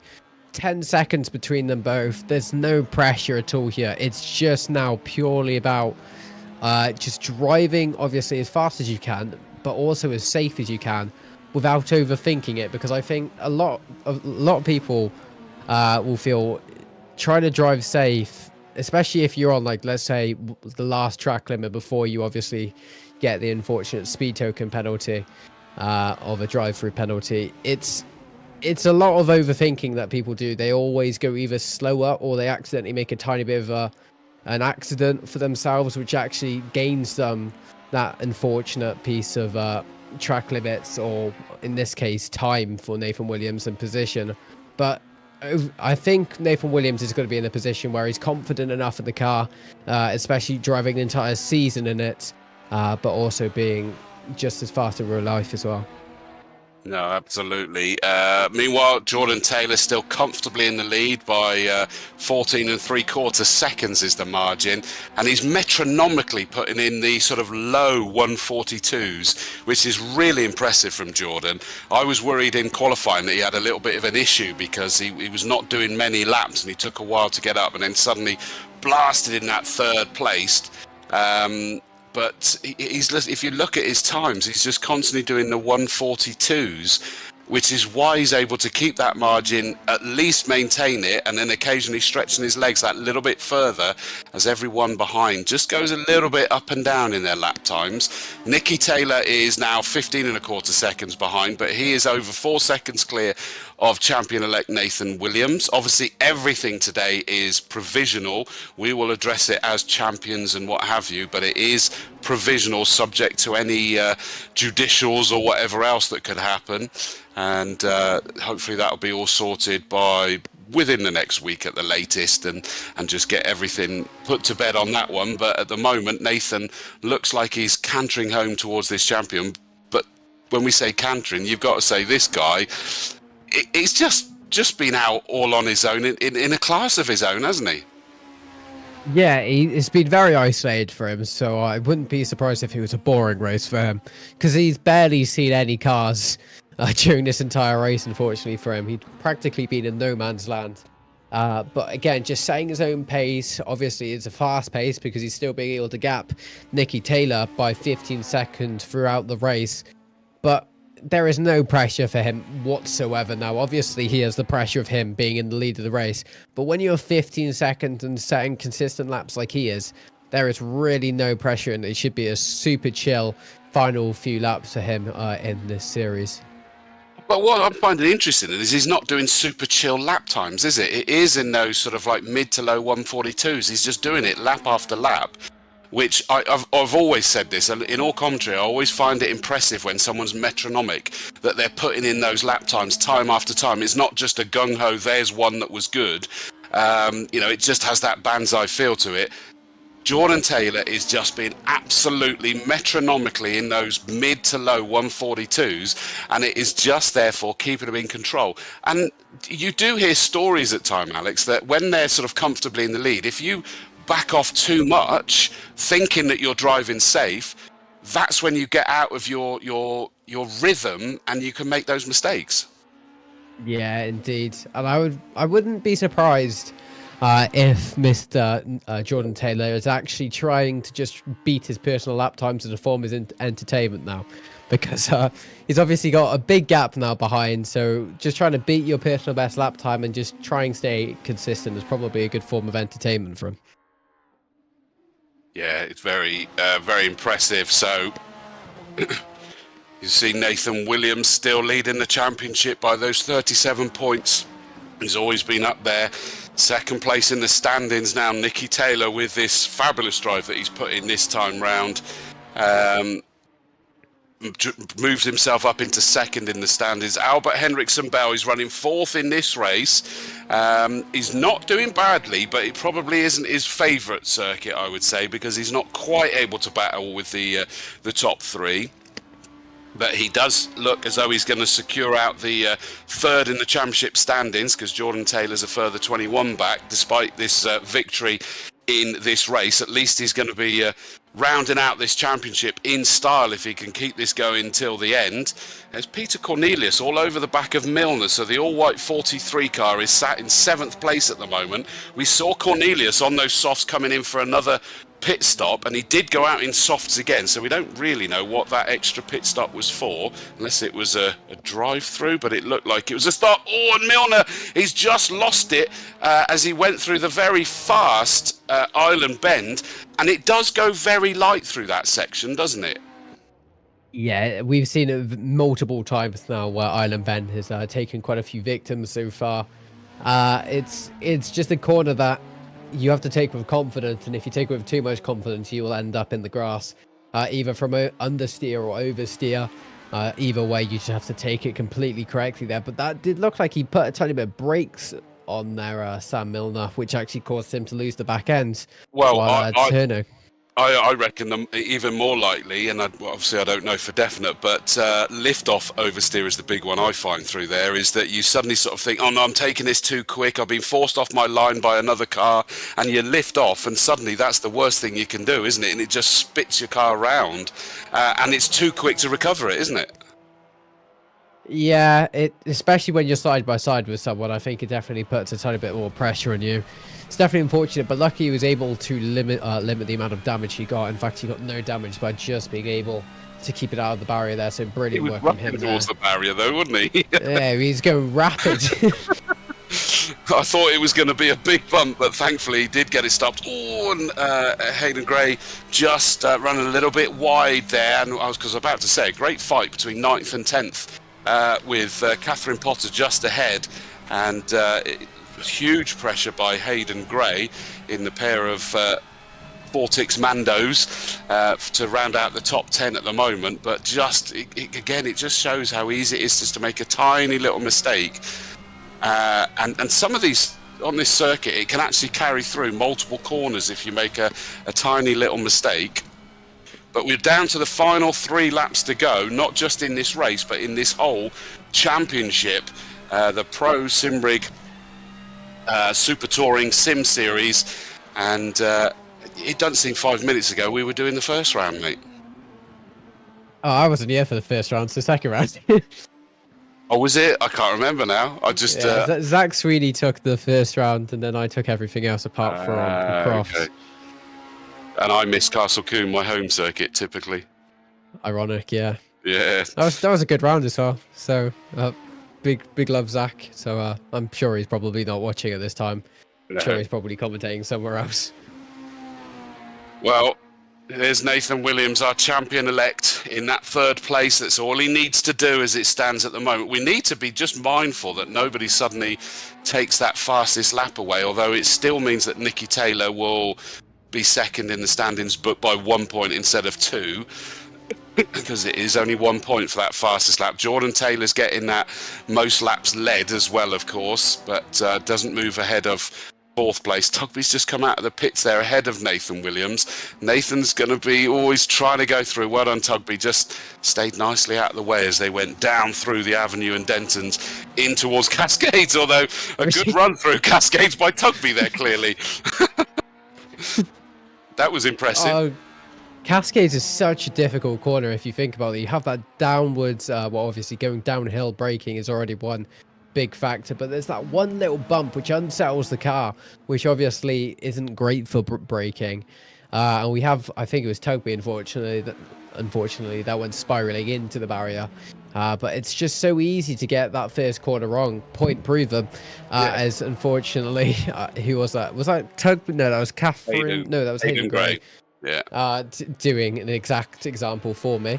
But Catherine Potter as well now being able to get past Hayden Gray. So this might be a big battle now coming through into the final laps or so. I missed it happen, but I noticed that Peter Cornelius actually got past Milner. Those two were the other way round and fighting hard a few laps ago. But Cornelius is up into 7th place. I think that's as high as he's going to be able to go with that margin. But we are on to the final lap because our leader's crossed the line now and is just about to go plunging down the hill for the final time. And still, again, I just look at the time and it's yet another 142 that he's putting in. Nathan's dropped down into the sort of 44s, as is Albert Henriksen Bell. But the Taylors are just still in those 142s, 143 last time for Nicky Taylor. But really impressive for Jordan Taylor. If he hadn't already won a Driver of the Race award earlier this season, he'd have definitely have got my vote for this one. It's just been out on his own, doing exactly what he needs to do, but it's not been gifted to him. He's just not put a foot wrong anywhere. No, it's very impressive, and obviously he's just so naturally gifted in terms of talent. He's just such a skilled racing driver, and he deserves the success that he's been given previously. Yeah, it's his first race win this will be in this championship as well, so that'll be impressive. Yeah, he's shown a lot of potential throughout the season. Just didn't quite have that luck, unfortunately, going through the season, but was able to finally, going into the final race of the season, to be able to bag a win, which is brilliant to see from him. It is. He's got 5 third places and a 2nd place, but he's going to round out this with a victory, surely now as he comes round Lodge Corner for the final time.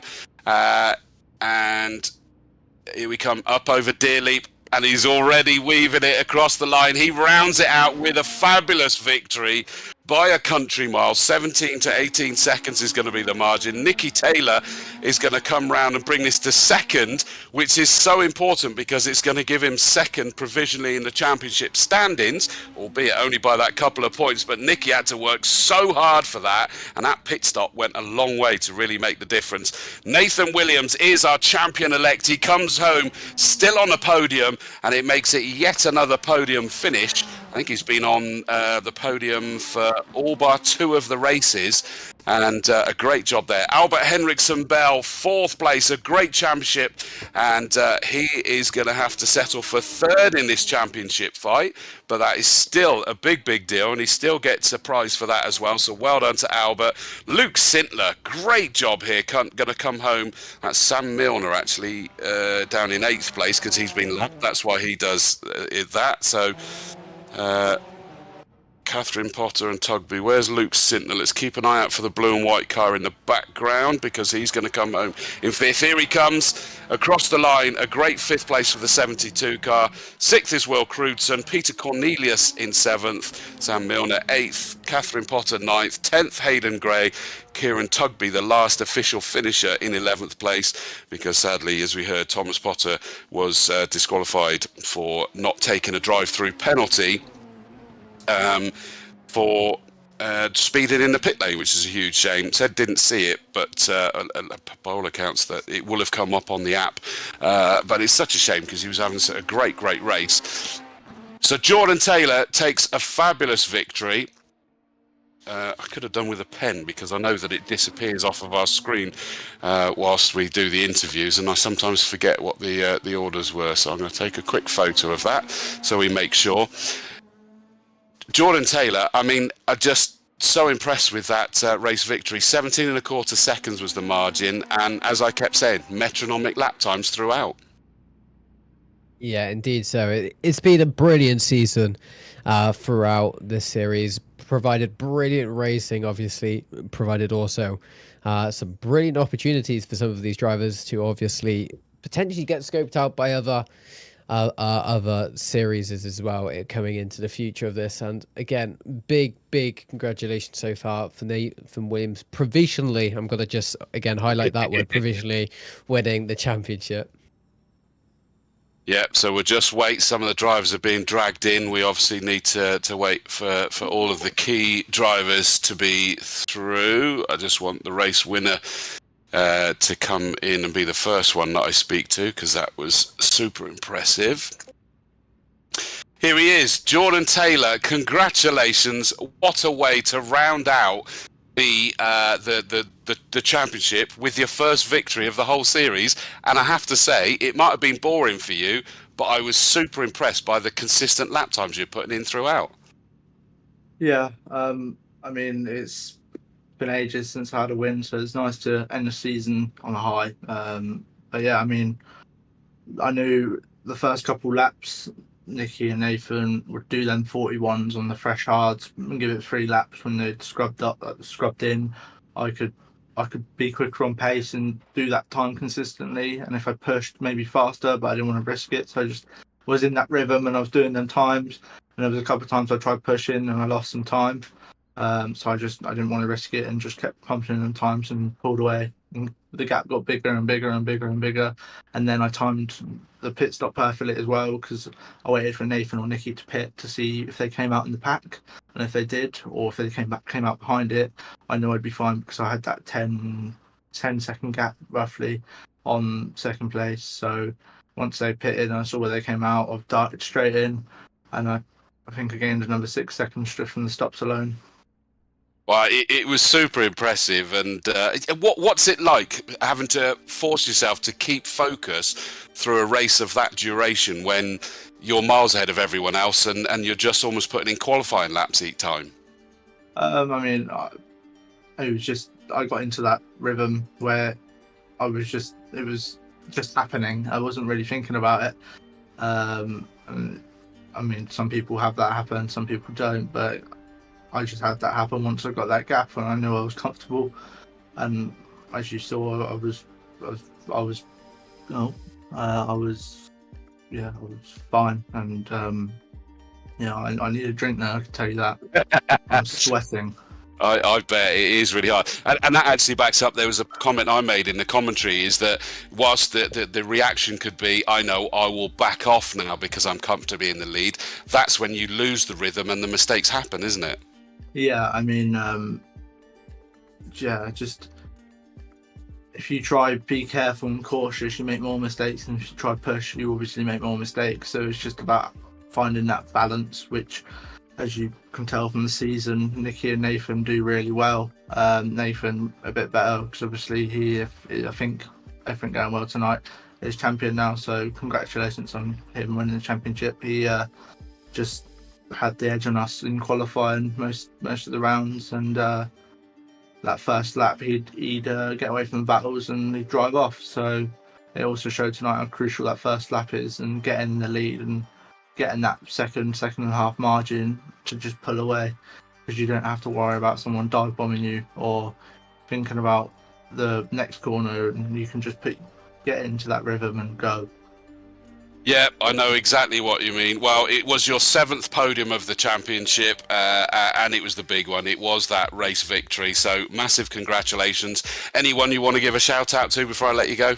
I just want to say thank you to everyone who puts it on. You, yourself, Tom, Mick, all the commentators we've had over the season. I don't think people watching really do understand how hard it is, because I do the safety car for JSCC, and watching it all go on isn't easy. And doing Tom's job is stressful. I can reassure you that he is. I think he said he's got about 4 screens, maybe 3 screens going at once. So yeah, just a massive thank you to everyone who put it on. And just want to say I think this will be one of my last races, obviously in PASR, because obviously we don't know what's next, and with my work I'll be going abroad and bits like that. So I don't know if I'll be able to do the full championships or anything, but I'll pop my face in for the fun races and maybe an odd guest round. But this probably is my last championship with PASR, and it's been good since the start of JSCC. So I just want to say massive thank you to Mick and Tom especially, because they've been there since the start, and Mick's helped me with everything from my PC to my sim equipment now. Everything has been supplied by Mick pretty much, so I couldn't thank them enough. And hopefully this isn't the last one, but I think it might be, unfortunately. Well, I hope it isn't. I'm sorry to hear that, but lovely sentiments, lovely words from you. Lovely to hear the emotion, which kind of makes it very fitting that you're on the top step of the podium with all of those things to say. I can correct you, it's 6 screens that Tom has, apparently, by the way. Oh my! There you go. Even more bonkers, isn't it? So he's a man with many eyes. He is. They say men can't multitask. He's proven us wrong. Indeed. Jordan Taylor, congratulations, a great race victory and 4th in championship standings provisionally. Thank you, Chris. Well done, mate. Fabulous job. So we now move to 2nd place in that race, and it's Nikki Taylor. Nikki, wow. I mean, that race just had everything in it, and you managed to fight your way up into that all-important 2nd place that provisionally gets you 2nd place in the championship standings as well. How are you feeling, mate? Knackered is a short way of saying it. Yeah, at the start, my initial start was alright, and then I just kind of shifted into 2nd gear far too early from just forgetting how to drive this car, I think. And yeah, and then Nathan got around my outside. I was vividly trying to put on less lock to try and get the car away from him, but I think just being a set of course, we got stuck together, and basically until we got out of the corner we were never going to unstick. So yeah, and then sorry, and then yeah, I just got my head down and just tried to do as many quick laps as I could, and my pace seemed pretty on it. So yeah, just the first stint was kind of alright, and then yeah, God knows how it happened, but yeah, I pitted a lap after Nathan and managed to gain a absolute shed load of time. So yeah, I don't know how it happened, but I'm thankful it did, and I knew with Albert that I'd pretty much have to have a car in between me and him to get 2nd, but yeah, that was hard work, and I think I'm gonna have a lie down now. I suspected it would be as much, but equally when you came out of the pits, you straight away were on it to get that fastest lap to make sure that you were getting that point as well. Was that a deliberate ploy? Yeah, well, I kind of saw Nathan, like, I saw 2 cars on the exit of pit lane when I come out, and I kind of thought, like, oh yeah, that'll be either a back marker or some other car, like Albert's coming past, or something's happening. And then I kind of saw it was Nathan and was like, oh, I need to knuckle down now and actually put in rapid laps.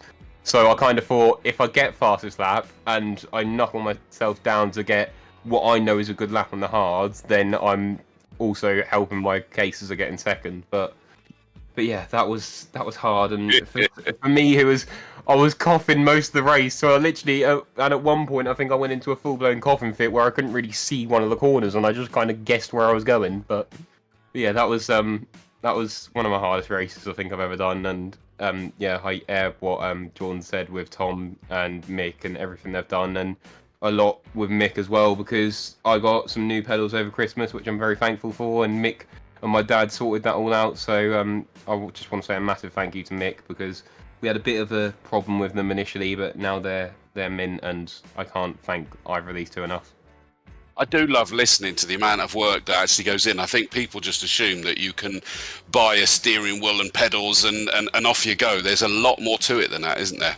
Yeah, I mean, especially with these pedals, these new pedals are hydraulic for me, so they're a lot more responsive compared to my old Fanatec's. And with my old Fanatec's, I could pretty much go no socks, just full on, pretty much in my bare feet, and just go and drive. These pedals, I think I said to my dad many times, I need to wear a set of my old race boots, because they're actually so powerful, and they're a bit painful on the old foot, the barefoot. So I have to wear my race boots, and yeah, and the actual feedback I'm getting through them is pretty similar to what I get to the Clio in real life. So for me, they're pucker.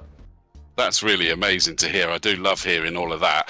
The good news to tell you is that you did do enough provisionally. Obviously, I have to still say all of that, as you know, to get 2nd place by 2 points. I mean, can you believe that after such a long season?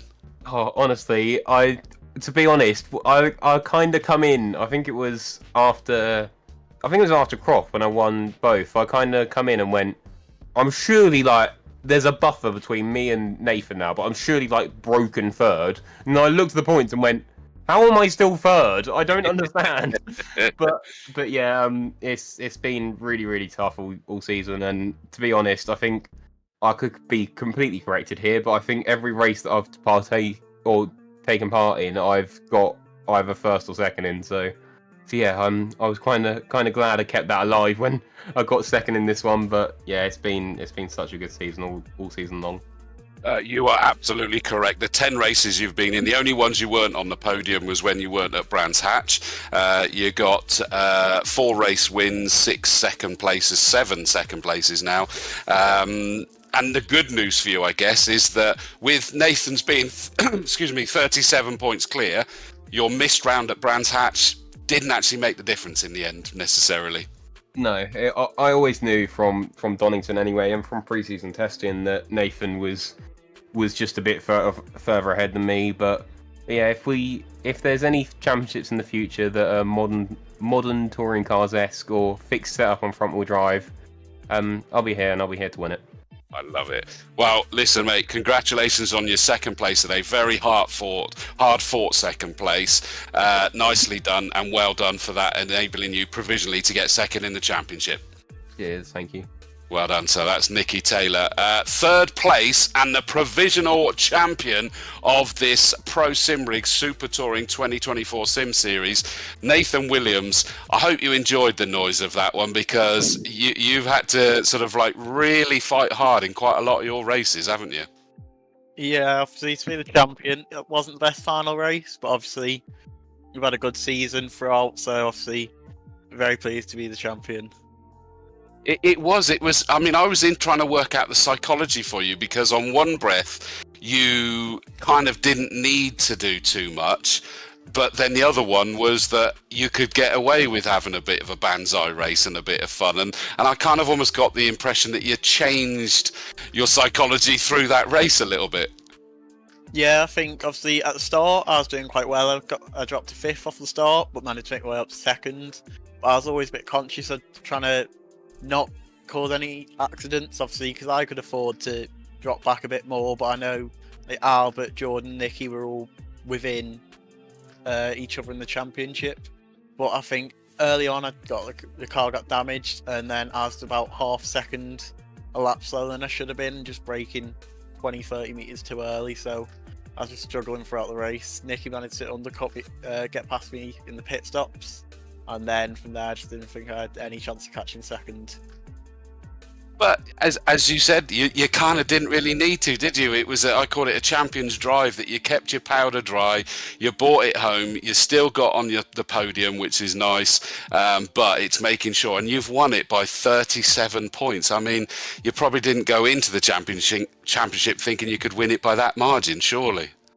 No, obviously every time you go into a championship, you have to believe you have the chance to win it, but obviously I've won it by quite a considerable margin. Just barely off being able to win it before this round, but I'd be essentially winning going into this race. If I covered half the distance, I would have still won it, which is quite nice having the race, because took a lot of pressure off, so I didn't really need to worry about my performance and that. Oh, wow, absolutely fabulous job, mate. Congratulations. You are the Pro SIMRIG Super Touring Sim Series 2024 champion. Elect, because we've got to let the officials still do their bit, but you know that generally speaking you're looking rather sitting pretty at the top there, so well done for being champion. Yeah, thank you. Well done, mate.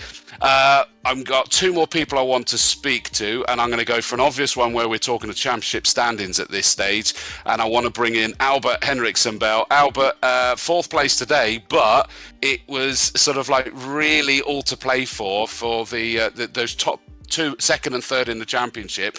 You just missed out on 2nd by a couple of points, but can't be disappointed with 3rd, surely. No, it was fantastic. My first time on the podium, championship-wise, in a sim series. Wow. Yeah, it was great fun. It was. I mean, I was saying and I think that really where that's come from for you is I call you Mr. Consistency, and there's a lot to be said for that, isn't there? Yeah, absolutely. I've learnt a lot from this championship with the open setup, working with friends to see what works and what doesn't, and just progressing together and getting faster together. I like that, and I mean, obviously, without giving too much away, and I'm not asking you to go overly technical, but for the novices out there, or those that haven't even ventured into it, what sort of things do you get to play around with on the setup? Because again, people can assume they jump in and they, let me use the horrible phrase, they play a game, and it's not. There's so much more to it, isn't there? So, with the car that we were driving, because some of the cars have different things that you can change. With the car we were driving, you could change your tyre pressures and your tyre compound, which you can do with all the cars. Then there was something with the differential, I believe was preload. You could change the alignment on all four wheels. Suspension settings, whether that's anti-roll bars, ride height, or I think the 8 different settings for the dampers. Then there's aero. Jeez. There's probably more stuff, but I can't remember. No, I mean, it gives an insight. And that's where you guys play around with that in the testing leading into this race night tonight, don't you? Yes, absolutely. I think I was still changing a few things just a few minutes before the race. Just to Wow. things. That's incredible. And there is assistance. You mentioned of it, and everybody seems to sort of lay reference to getting assistance on those setups that may work. And it just makes it a whole different level, doesn't it? Yes, absolutely.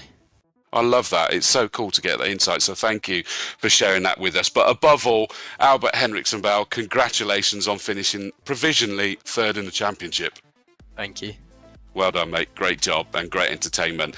The final person we're going to speak to in terms of interview-wise is delighted to say that tonight our driver of the race just really was applying pressure in the early stages and then had to sort of like just keep his powder dry, comes home 5th in the championship standings, is Luke Sintler. Luke, congratulations. You've been nominated as our driver of the race tonight, mate. Oh well, thank you very much. You know, it was a difficult championship from my point of view, being in a slightly slower car maybe to the people in front. But I've managed to kind of, you know, as the championship's gone on, I've understood the setup more and sort of got closer to them on track. But yeah, today I got even closer with the setup, and I was on the back of Albert in the first half of the race, and then it sort of slipped away in the second half, which was unfortunate, but I'm still quite happy with how it ended. Yeah, no, it was good. It was thoroughly entertaining. And yeah, as you say, you were the first of the Vortex Mandos and sort of really keeping them honest at the beginning. And of course, by getting this driver of the race, you get the pair of 3M UK Sim gloves. So they'll be winging their way towards you as well. So congratulations on a great race. Did you come into Oulton Park knowing that it was one that you'd go well at, or did you take yourself a bit by surprise? Well, Oulton's kind of a track that I do like, and I have been, you know, I've been quick in the past around the track, but to be honest though, I didn't do much practice and I wasn't expecting to be as, you know, close to the other cars as I was. But yeah, just a good race from my perspective. It was, and some great entertainment, as we've seen plenty of times over the season. So congratulations, not a bad way to round out the season for you, mate? Yeah, thank you very much. Well done. So Luke Sintler was our driver of the race here this evening. So that's the end of the interviews, and we can see the final standings provisionally, as I keep saying. Nathan Williams takes the championship honours on 441 points. Nicky Taylor, with that great final round there, manages to get himself up into second on 404, just 2 points ahead of Albert Henriksen-Bell with his great consistency, rounding out third in the championship standings. Brilliant win there from Jordan Taylor, and he finishes the season in fourth. Best of the rest, because it's a different car, Luke Sintler in the Vortex Mando. He comes home in fifth. Will Crutzen sixth. Joel Laskin seventh place. Hayden Gay, Thomas Potter, Peter Cornelius rounds out the top 10 with Catherine Potter. She had a great race today as well around this circuit, involving some great fights. In 11th ahead of Kieran Tugby, Sam Milner, Carl Felvers, Mark Stokes, Brad Smith, Harry Dios, Alfie Dean, Harley Connolly, Jake Wardle, and Josh Salvadori rounding out the 21 point scorers for this championship. Very quickly, before we move on to the next part, I'm going to say I want to just quickly bring in a word with my co-commentator, Alex Aces. Absolutely brilliant entertainment, this whole series, isn't it? Yeah, it's been an absolute pleasure to be able to work alongside you, first of all, Chris. Absolutely brilliant commentator that you are. And as well, Mick, Tom, behind the scenes as well, Zach as well, all great people as well. Thank you very much for having me on board this season. Yeah, you can see it has been a busy one. It's been a pleasure working with you, Alex, and I think we'll hear more and more from you over the coming years. So keep up the great work, buddy. And it has been an absolute pleasure. So thank you for everyone for tuning into this. Don't forget, that might be the end of this series, but not the end of the Junior Saloon Car Championship official E-Series, the third series of it, of course, and they go in on the 9th of January, so just in 2 days' time. We've got round number 5, and it's around the Snetterton 300, so it's the full circuit over at Snetterton, so make sure you tune in. That starts at 7:30, and you can watch that fully live on the PASR, as Mick jokingly says I call it, with my West Country twang, YouTube channel, and you'll see the Saxos putting in some thoroughly wonderful entertainment as always. So thank you very much from myself, Chris Dawes, Alex Aces Newman. Obviously the biggest thanks goes to Tom O'Farrell of 2F Media Productions. You heard from the drivers, you're absolutely right. The work he puts in the background keeps us going with information both in text and voice in the background as well, and keeps this whole thing going. Mick Sutton, of course, of PASR, is the organizer. It does say he was on the safety car, but he wasn't, because he's getting ready for a very busy weekend at the big Autosport International show that, of course, starts on Thursday through till Sunday at the NEC this weekend. So best of luck to PASR Perfect Acceleration Sim Racing. Go and see them if you're over there. It's definitely worth it. But thank you very much to Tom O'Farrell putting this on. It's been a pleasure to cover this championship. Hopefully it's not my last. I'll be back with these guys because they do put on one hell of a production. But from all of us, have a very good evening. We'll see you again soon.